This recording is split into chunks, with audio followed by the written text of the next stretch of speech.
আমার অনেক দিনের ইচ্ছে ছিল আমি অটোবায়োগ্রাফি লিখব।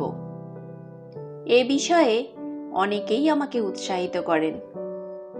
সেই ইচ্ছেগুলো এখনো মরে যায়নি, তবে সেখানে ভাবনা অনেক। আমরা যেভাবে, যে দেশে, যে পরিবেশের মধ্যে আছি, সেখান থেকে জীবনের সব কথা শতকরা শতভাগই সত্য করে বলা মুশকিল। শ্রদ্ধেয় অভিনেতা চার্লি চ্যাপলিনের জীবনী আমি পড়েছি। সেই মহা মূল্যবান জীবনী গ্রন্থ পড়েই আমার ইচ্ছে হয়েছিল আমি অটোবায়োগ্রাফি লিখি।